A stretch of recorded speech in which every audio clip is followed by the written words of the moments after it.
Va alaykum assalom. Do'stlar, yaxshimisizlar? Salomatmisizlar? E'tibor uchun avvalo rahmat.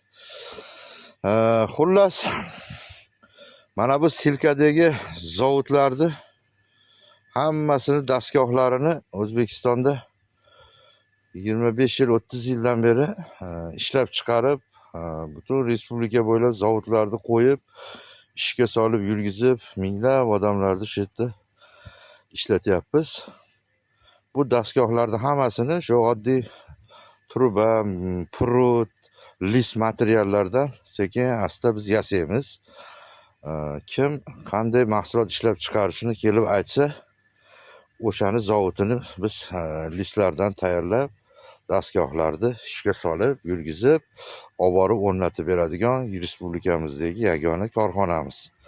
Bizda endi buni turi minglab. Bizga uni chegarasi yo'q. Bozorda nima sota olsa, o'sha mahsulotni dastgohini yasab beraveramiz. Har kuni bizga har xil dastgoh buyurtma bilan keladi odamlar. Shularni tayyorlab beramiz. Masalan, birov sut zavod deydi. Sut zavodni Xitoyga borsa, bitta zavoddan emas, bir o'nlab zavoddan har xil dastgohini olib, bitta zavod qilib olib keladi. Biz o'shani endi yurtimizda shu ishni birinchi boshlaganimiz uchun bizga o'xshagan boshqa zavodlar yo'qligi uchun hammasini o'zimiz yasashga majburmiz, o'zimiz tayyorlaymiz. Ba'zi dastgohlarda 100 ta detalda, ba'zi dastgohlarda 500 ta detalda detallarni yasab, terib o'sha zavodni ishga solib beramiz. Bizga o'sha dastgohlarni ishlab chiqarayotgan dastgohlarimizga sertifikat kerak. Uni biz har bitta zavod qurganimizda zavodni ishxonada avval ishga solamiz, yurgizamiz. O'sha mijoz ishlab chiqarmoqchi bo'lgan mahsulotni ishxonamizda ishlab chiqaramiz. O'shani ishlab chiqarganimizdan keyin zavodni ishlashini ko'rgandan keyin olib borib tayinlangan joyiga o'rnatib, yurgizib berib kelamiz. Bu shunaqa tashkilot. Uzmolreki brendi ostida ishlaymiz. Bo'ston innovatsiyalarni tatbiq etish markazi degan hozir tashkilot ochganmiz. Shu tashkilot orqali uni o'sha qonuniy mijozlarga yetkazib beryapmiz. Biz sertifikat olish uchun go'standartga bu 100 marotalab murojaat qilganmiz. Har murojaatimizda har bir dastgohga shu 100 ta detal yasasa, 100 ta detalni tekshiraman. Hali chet eldan keladigan manometr, priborlar bor, o'shalarni tekshiraman. U apparatni qanaqa metaldan yasagansiz, unaqa qilgansiz. Xullas, ularning savoli shu darajada ko'p ekanki, biz dastgohni masalan bir haftada yasaydigan bo'lsak, sertifikatni 6 oy yugurib olishimizga to'g'ri kelayotgani uchun biz buni boshqa davlatlarda tajribasini ko'rsak, Xitoy va Turkiyada tadbirkor men dastgoh ishlab chiqaraman desa, unga o'sha hokimiyatdan tekshirishib turib, bu dastgoh ishlab chiqarish sharoitiga, salohiyatiga ega deb turib, o'shanga o'sha firmasini ochib bergandan keyin avtomatik u dastgohni yasab turib, davlat idoralariga yagona darchaga telefon qilsa, u o'sha go'standartga chiqib turib, bir zumda 5 minutda elektron variantda go'standartdan sertifikat chiqyapti. Bo'sh sertifikat. Unga u dastgohlar nomerlarini, qanaqa dastgoh ishlab chiqarganini yozdirib, orqaga qaytarib yuboryapti-da, bir nusxasini qo'limizga berib, O'zbekistonga olib ketaver, xohlasang Rossiyaga olib ketaver, butun dunyoga o'tadi deyapti. Hech qanaqa unda tekshiruv yo'q, hech qanaqa bir unaqa yo'q. Sababi dastgoh uchun javobgarlik dastgoh ishlab chiqarguvchida qoladi hamisha. Go'standart bizning dastgohimizni 100 xil tomoni tekshirgani bilan dastgoh javobgarligi o'zimizda qoladi.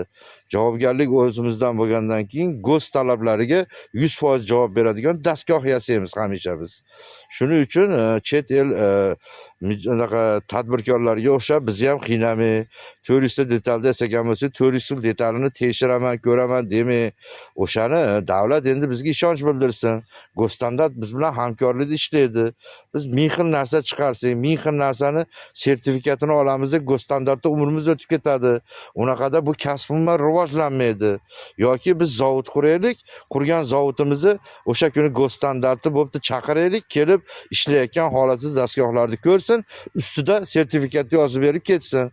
Unga biz 20 varaq, 30 varaq, 50 varaq hujjatni qilib berganimiz bilan bizga u sertifikatni bergandan keyin hujjatlarni ahlatga tashlab yuborgandan keyin unga bizni yugurganimizning nima foydasi bor? u dastgoh butun dunyoda bir xil bo'lsa, o'sha butun dunyodagi bir xil dastgohni biz ham o'shalar qatori ishlab chiqarsak-ku, butun dunyoda ularga sertifikatni oson yo'l bilan bersak-ku, bizda uni qiyinlashtirsa, u taraqqiyotimizga, bizni rivojlanishimizga to'siq bo'lyapti. Shuning uchun sertifikat sizlardan olish muammo bo'lyapti. Buni bir yengillatish yo'llari bo'lsa, qilish kerak, olishimiz kerak. Sizlar bir sayt ochgan ekansizlar, u saytga kirib, uni savollarini ko'rib chiqib turib, undan ko'ra go'standlarga borib savollariga javob berish osonroq. Sayt naborot bu ishni yana ham qiyinlashtiribdi degan xulosaga keldik. U saytga uni zagruzka qilishda o'zi iloji yo'q. Xullas, buni yengillatish kerak. Sertifikat berishda shu korxonamizda mana hozir bitta sir zavodi qurdik, chet elga eksport qilmoqchimiz. Sertifikat yo'q, eksport qilolmayapmiz. Ular o'g'ri yo'llar bilan olib chiqib ketish rejasida. Sababi bizni beradigan sertifikatimiz ularga ham kerak emas. Shuning uchun sertifikatni dastgohni ishlatib yurgizib mijozga topshirayotgan jarayonimizda go'standart agar bizga boshqa davlatlarda davlat tadbirkorga ishonib sertifikatni raqamligini pachkalab berib qo'yyapti-da u. U har xil dastgoh ishlab chiqarib, to'ldirib davlatga o'shini qaytarib qo'yyapti, ro'yxatdan o'tkazib qo'yyapti xolos ular.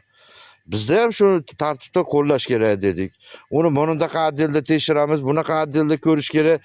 Ularda nima foydasi bor? Zavod ishlab turibdi allaqachon. Kelib joyida ko'rib olavermaydim.